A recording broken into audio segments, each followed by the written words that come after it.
ओम शांति। 2 अप्रैल 2025 के ईश्वरीय महावाक्य। पहले सुनते हैं मुरली के मुख्य पॉइंट्स। बाबा ने कहा, तुम जितना याद में रहेंगे उतना आत्मा की लाइट बढ़ती जाएगी। याद से ही आत्मा पवित्र बनती है। याद नहीं किया और कोई विकर्म कर लिया तो लाइट कम हो जाएगी। तुम बच्चों को सदा यह खुशी रहनी चाहिए कि हम अभी नई दुनिया में जाते हैं। इस नर्क में यह अंतिम जन्म है। ऐसे विचार सागर मंथन चलना चाहिए। फिर बाबा ने कहा, पढ़ाई तो तुम्हारी अंत तक चलती रहेगी। पढ़ाई बंद हुई तो विनाश हो जाएगा। लेकिन तुम्हें माया से बड़ी संभाल रखनी है। ऐसा ना हो वह कोई उल्टा काम करा दे।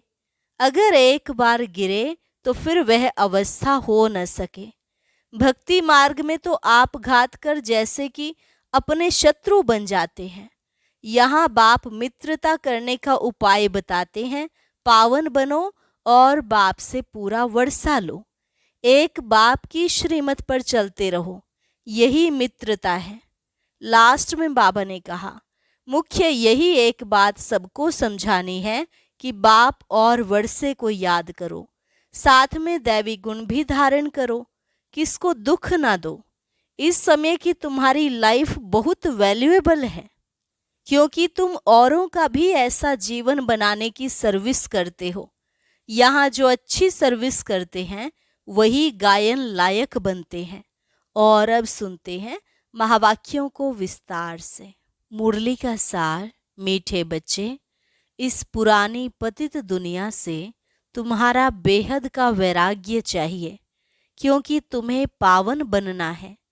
तुम्हारी चढ़ती कला से सबका भला होता है। प्रश्न। कहा जाता है आत्मा अपना ही शत्रु, अपना ही मित्र है। सच्ची मित्रता क्या है? उत्तर। एक बाप की श्रीमत पर सदा चलते रहना, यही सच्ची मित्रता है। सच्ची मित्रता है एक बाप को याद कर पावन बनना और बाप से पूरा वर्षा लेना। यह मित्रता करने की युक्ति बाप ही बतलाते हैं। संगम युग पर ही आत्मा अपना मित्र बनती है। गीत। तूने रात गवाई सो के, दिन गवाया खाए। हीरा जन्म अनमोल रे मानव, कौड़ी बदले जाए। ओम शांति। यूं तो यह गीत हैं भक्ति मार्ग के। सारी दुनिया में जो गीत गाते हैं, वह शास्त्र पढ़ते हैं, तीर्थों पर जाते हैं, वह सब है भक्ति मार्ग। ज्ञान मार्ग किसको कहा जाता है, भक्ति मार्ग किसको कहा जाता है, यह तुम बच्चे ही समझते हो। वेद शास्त्र उपनिषद आदि यह सब हैं भक्ति के। आधा कल्प भक्ति चलती है और आधा कल्प फिर ज्ञान की प्रारब्ध चलती है। भक्ति करते करते उतरना ही है। 84 पुनर्जन्म लेते नीचे उतरते हैं। फिर एक जन्म में तुम्हारी चढ़ती कला होती है। इसको कहा जाता है ज्ञान मार्ग। ज्ञान के लिए गाया हुआ है एक सेकंड में जीवन मुक्ति। रावण राज्य जो द्वापर से चला आता है वह खत्म हो, फिर राम राज्य स्थापन होता है। ड्रामा में जब तुम्हारे 84 जन्म पूरे होते हैं, तब चढ़ती कला से सबका भला होता है। यह अक्षर कहाँ न कहाँ किसी शास्त्रों में है। चढ़ती कला सर्व का भला। सर्व की सदगति करने वाला तो एक ही बाप है ना। सन्यासी उदासी तो अनेक प्रकार के हैं, बहुत मत मतांतर हैं। जैसे शास्त्रों में लिखा है कल्प की आयु लाखों वर्ष, अब शंकराचार्य की मत निकली 10,000 वर्ष। कितना फर्क हो जाता है। कोई फिर कहेगा इतने हजार। कलयुग में है अनेक मनुष्य मत, अनेक मतें, अनेक धर्म। सतयुग में होती ही है एक मत। यह बाप बैठ तुम बच्चों को सृष्टि के आदि मध्य अंत का नॉलेज सुनाते हैं। इसे सुनाने में भी कितना समय लगता है, सुनाते ही रहते हैं। ऐसे नहीं कह सकते पहले क्यों नहीं यह सब सुनाया। स्कूल में पढ़ाई नंबरवार होती है। छोटे बच्चों को ऑर्गन्स छोटे होते हैं तो उनको थोड़ा सिखलाते हैं। फिर जैसे जैसे ऑर्गन्स बड़े होते जाएंगे, बुद्धि का ताला खुलता जाएगा, पढ़ाई धारण करते जाएंगे। छोटे बच्चों की बुद्धि में कुछ धारणा हो न सके, बड़ा होता है तो फिर बैरिस्टर, जज आदि बनते हैं। इसमें भी ऐसे हैं, कोई की बुद्धि में धारणा अच्छी होती है। बाप कहते हैं मैं आया हूँ पतित से पावन बनाने, तो अब पतित दुनिया से वैराग्य होना चाहिए। आत्मा पावन बने तो फिर पतित दुनिया में रह ना सके। पतित दुनिया में आत्मा भी पतित है, मनुष्य भी पतित है। पावन दुनिया में मनुष्य भी पावन, पतित दुनिया में मनुष्य भी पतित रहते हैं। यह है ही रावण राज्य, यथा राजा रानी तथा प्रजा। यह सारा ज्ञान है बुद्धि से समझने का। इस समय सभी की बाप से है विपरीत बुद्धि। तुम बच्चे तो बाप को याद करते हो, अंदर में बाप के लिए प्यार है, आत्मा में बाप के लिए प्यार है, रिगार्ड है, क्योंकि बाप को जानते हैं। यहाँ तुम सम्मुख हो, शिव बाबा से सुन रहे हो। वह मनुष्य सृष्टि का बीज रूप, ज्ञान का सागर, प्रेम का सागर, आनंद का सागर है। गीता ज्ञान दाता परम पिता त्रिमूर्ति शिव परमात्मा वाच। त्रिमूर्ति अक्षर जरूर डालना है, क्योंकि त्रिमूर्ति का तो गायन है ना। ब्रह्मा द्वारा स्थापना, तो जरूर ब्रह्मा द्वारा ही ज्ञान सुनाएंगे। श्री कृष्ण तो ऐसे नहीं कहेंगे कि शिव भगवानुवाच। प्रेरणा से कुछ होता नहीं, ना उनमें शिव बाबा की प्रवेशता हो सकती है। शिव बाबा तो पराये देश में आते हैं। सतयुग तो श्री कृष्ण का देश है ना, तो दोनों की महिमा अलग अलग है। मुख्य बात ही यह है। सतयुग में गीता तो कोई पढ़ते नहीं, भक्ति मार्ग में तो जन्म जन्मांतर पढ़ते हैं। ज्ञान मार्ग में तो वह हो न सके। भक्ति मार्ग में ज्ञान की बातें होती नहीं। अभी रचता बाप ही रचना के आदि मध्य अंत का ज्ञान देते हैं। मनुष्य तो रचता हो न सके, मनुष्य कह न सके कि मैं रचता हूँ। बाप खुद कहते हैं मैं मनुष्य सृष्टि का बीज रूप हूँ। मैं ज्ञान का सागर, प्रेम का सागर, सर्व का सद्गति दाता हूँ। श्री कृष्ण की महिमा ही अलग है। तो यह पूरा कॉन्ट्रास्ट लिखना चाहिए, जो मनुष्य पढ़ने से झट समझ जाए कि गीता का ज्ञान दाता श्री कृष्ण नहीं है। इस बात को स्वीकार किया तो यह तुमने जीत पहनी। मनुष्य श्री कृष्ण के पिछाड़ी कितना हैरान होते हैं। जैसे शिव के भक्त शिव पर गला काट देने को तैयार हो जाते हैं, बस हमको शिव के पास जाना है, वैसे वह समझते हैं श्री कृष्ण के पास जाना है, परंतु श्री कृष्ण के पास जा न सके। श्री कृष्ण के पास बलि चढ़ने की बात नहीं होती है।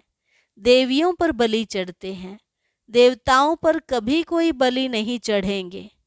तुम देवियां हो ना, तुम शिव बाबा के बने हो, तो शिव बाबा पर भी बलि चढ़ते हैं। शास्त्रों में हिंसक बातें लिख दी हैं। तुम तो शिव बाबा के बच्चे हो, तन मन धन बलि चढ़ाते हो, और कोई बात नहीं। इसलिए शिव और देवियों पर बलि चढ़ाते हैं। अब गवर्नमेंट ने शिव काशी पर बलि चढ़ाना बंद कर दिया है। अभी वह तलवार ही नहीं है। भक्ति मार्ग में जो आप घात करते हैं, यह भी जैसे अपने साथ शत्रुता करने का उपाय है। मित्रता करने का एक ही उपाय है जो बाप बतलाते हैं। पावन बनकर बाप से पूरा वर्षा लो। एक बाप की श्रीमत पर चलते रहो, यही मित्रता है। कहते हैं जीव आत्मा अपना ही शत्रु है, फिर बाप आकर ज्ञान देते हैं तो जीव आत्मा अपना मित्र बनती है। आत्मा पवित्र बन बाप से वर्षा लेती है। संगम युग पर हरेक आत्मा को बाप आकर मित्र बनाते हैं। आत्मा अपना मित्र बनती है। श्रीमत मिलती है तो समझती है, हम बाप की मत पर ही चलेंगे। अपनी मत पर आधा कल्प चले, अब श्रीमत पर सद्गति को पाना है। इसमें अपनी मत चल न सके। बाप तो सिर्फ मत देते हैं, तुम देवता बनने आए हो ना। यहाँ अच्छा कर्म करेंगे तो दूसरे जन्म में भी अच्छा फल मिलेगा, अमर लोक में। यह तो है ही मृत्यु लोक। यह राज भी तुम बच्चे ही जानते हो, सो भी नंबरवार। कोई की बुद्धि में अच्छी रीति धारणा होती है, कोई धारणा नहीं कर सकते, तो इसमें टीचर क्या कर सकते हैं? टीचर से कृपा व आशीर्वाद मांगेंगे क्या? टीचर तो पढ़ाकर अपने घर चले जाते हैं।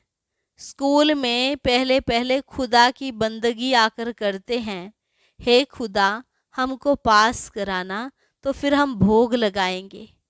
टीचर को कभी नहीं कहेंगे कि आशीर्वाद करो। इस समय परमात्मा हमारा बाप भी है तो टीचर भी है। बाप की आशीर्वाद तो अंडरस्टूड है ही। बाप बच्चे को चाहते हैं, बच्चा आए तो उसको धन दूं, तो यह आशीर्वाद हुई ना, यह एक कायदा है। बच्चे को बाप से वर्षा मिलता है। अब तो तमो प्रधान ही होते जाते हैं। जैसा बाप वैसे बच्चे। दिन प्रतिदिन हर चीज तमो प्रधान होती जाती है। तत्व भी तमो प्रधान ही होते जाते हैं। यह है ही दुख धाम। 40,000 वर्ष अभी और आयु हो तो क्या हाल हो जाएगा। मनुष्यों की बुद्धि बिल्कुल ही तमो प्रधान हो गई है। अभी तुम बच्चों की बुद्धि में बाप के साथ योग रखने से रोशनी आ गई है। बाप कहते हैं जितना याद में रहेंगे उतना लाइट बढ़ती जाएगी। याद से आत्मा पवित्र बनती है, लाइट बढ़ती जाती है। याद ही नहीं करेंगे तो लाइट मिलेगी नहीं। याद से लाइट वृद्धि को पाएगी। याद नहीं किया और कोई विकर्म कर लिया तो लाइट कम हो जाएगी। तुम पुरुषार्थ करते हो सतो प्रधान बनने का, यह बड़ी समझने की बातें हैं। याद से ही तुम्हारी आत्मा पवित्र होती जाएगी। तुम लिख भी सकते हो, यह रचयिता और रचना का ज्ञान श्री कृष्ण दे नहीं सकते, वह तो है प्रालब्ध। यह भी लिख देना चाहिए कि 84वें अंतिम जन्म में कृष्ण की आत्मा फिर से ज्ञान ले रही है, फिर फर्स्ट नंबर में जाते हैं। बाप ने यह भी समझाया है सतयुग में 9 लाख ही होंगे, फिर उनसे वृद्धि भी होगी ना। दास दासियां भी बहुत ही होंगे ना, जो पूरे 84 जन्म लेते हैं। 84 जन्म ही गिने जाते हैं। जो अच्छी रीति इम्तिहान पास करेंगे वह पहले पहले आएंगे। जितना देरी से जाएंगे तो मकान पुराना तो कहेंगे ना। नया मकान बनता है, फिर दिन प्रतिदिन आयु कम होती जाएगी। वहाँ तो सोने के महल बनते हैं, वह तो पुराने हो न सके। सोना तो सदैव चमकता ही होगा, फिर भी साफ जरूर करना पड़े। जेवर भी भले पक्के सोने के बनाओ तो भी आखिरी चमक तो कम होती है, फिर उनको पॉलिश चाहिए। तुम बच्चों को सदैव यह खुशी रहनी चाहिए कि हम नई दुनिया में जाते हैं। इस नरक में यह अंतिम जन्म है। इन आँखों से जो देखते हैं जानते हैं यह पुरानी दुनिया, पुराना शरीर है। अभी हमको सतयुग नई दुनिया में नया शरीर लेना है। 5 तत्व भी नए होते हैं। ऐसे विचार सागर मंथन चलना चाहिए। यह पढ़ाई है ना, अंत तक तुम्हारी यह पढ़ाई चलेगी। पढ़ाई बंद हुई तो विनाश हो जाएगा। तो अपने को स्टूडेंट समझ इस खुशी में रहना चाहिए ना। भगवान हमको पढ़ाते हैं। खुशी कोई कम थोड़े ही है, परंतु साथ साथ माया भी उल्टा कर्म करा लेती है। 5-6 वर्ष पवित्र रहते, फिर माया गिरा देती। एक बार गिरे तो फिर वह अवस्था हो न सके। हम गिरे हैं तो वह घृणा आती है। अभी तुम बच्चों को सारी स्मृति रखनी है। इस जन्म में जो पाप किए हैं, हर एक आत्मा को अपने जीवन का पता तो है ना। कोई मंद बुद्धि, कोई विशाल बुद्धि होते हैं, छोटेपन की हिस्ट्री तो याद रहती है ना। यह बाबा की छोटेपन की हिस्ट्री सुनाते हैं। बाबा को वह मकान आदि भी याद है, परंतु अभी तो वहां भी सब नए मकान बन गए होंगे। 6 वर्ष से लेकर अपनी जीवन कहानी याद रहती है। अगर भूल गया तो डल बुद्धि कहेंगे। बाप कहते हैं अपनी जीवन कहानी लिखो। लाइफ की बात है ना, मालूम पड़ता है लाइफ में कितने चमत्कार थे। गांधी नेहरू आदि के कितने बड़े बड़े वॉल्यूम बनते हैं। लाइफ तो वास्तव में तुम्हारी बहुत वैल्यूबल है। वंडरफुल लाइफ यह है मोस्ट वैल्यूबल, अमूल्य जीवन। इनका मूल्य कथन नहीं किया जा सकता। इस समय तुम ही सर्विस करते हो। यह लक्ष्मी नारायण कुछ भी सर्विस नहीं करते। तुम्हारी लाइफ बहुत वैल्यूबल है, जबकि औरों का भी ऐसा जीवन बनाने की सर्विस करते हो। जो अच्छी सर्विस करते हैं वह गायन लायक होते हैं। वैष्णव देवी का भी मंदिर है ना। अभी तुम सच्चे सच्चे वैष्णव बनते हो। वैष्णव माना जो पवित्र है। अभी तुम्हारा खान पान भी वैष्णव है। पहले नंबर के विकार में तो तुम वैष्णव पवित्र हो ही। जगत अम्बा के यह सब बच्चे ब्रह्मा कुमार कुमारियां हैं ना, ब्रह्मा और सरस्वती। बाकी बच्चे हैं उनकी संतान। नंबरवार देवियां भी हैं जिनकी पूजा होती है। बाकी इतनी भुजाएं आदि दी हैं, वह सब हैं फालतू। तुम बहुतों को आप समान बनाते हो तो भुजाएं दे दी हैं। ब्रह्मा को भी 100 भुजा वाला 1000 भुजा वाला दिखाते हैं। ये सब भक्ति मार्ग की बातें हैं। तुमको फिर बाप कहते हैं दैवी गुण भी धारण करने हैं। किसको भी दुख ना दो, किसको उल्टा सुल्टा रास्ता बताए सत्यानाश न करो। एक ही मुख्य बात समझानी चाहिए कि बाप और वर्षे को याद करो। अच्छा, मीठे मीठे सिकिलधे बच्चों प्रति माता पिता बाप दादा का याद प्यार और गुड मॉर्निंग। रूहानी बाप की रूहानी बच्चों को नमस्ते। रूहानी बच्चों की रूहानी बाप दादा को नमस्ते नमस्ते, गुड मॉर्निंग। शुक्रिया बाबा, शुक्रिया। धारणा के लिए मुख्य सार, गायन व पूजन योग्य बनने के लिए पक्का वैष्णव बनना है। खान पान की शुद्धि के साथ साथ पवित्र रहना है। इस वैल्यूबल जीवन में सर्विस कर बहुतों का जीवन श्रेष्ठ बनाना है। बाप के साथ ऐसा योग रखना है जो आत्मा की लाइट बढ़ती जाए। कोई भी विकर्म कर लाइट कम नहीं करना है। अपने साथ मित्रता करनी है। वरदान, स्वस्थिति की सीट पर स्थित रहे। परिस्थितियों पर विजय प्राप्त करने वाले मास्टर रचता भव। स्वस्थिति की सीट पर सेट रहे। परिस्थितियों पर विजय प्राप्त करने वाले मास्टर रचता भव। कोई भी परिस्थिति प्रकृति द्वारा आती है, इसलिए परिस्थिति रचना है और स्वस्थिति वाला रचयिता है। मास्टर रचता और मास्टर सर्वशक्तिवान कभी हार खा नहीं सकते, असंभव है। अगर कोई अपनी सीट छोड़ते हैं तो हार होती है। सीट छोड़ना अर्थात शक्तिहीन बनना। सीट के आधार पर शक्तियां स्वतः आती हैं। जो सीट से नीचे आ जाते उन्हें माया की धूल लग जाती है। बाप दादा के लाडले मरजीवा जन्मधारी ब्राह्मण कभी देह भान की मिट्टी में खेल नहीं सकते। स्लोगन, दृढ़ता कड़े संस्कारों को भी मोम की तरह पिघला खत्म कर देती है। ओम शांति। अब आज का अव्यक्त इशारा और ज्ञान मोती भी अवश्य सुने।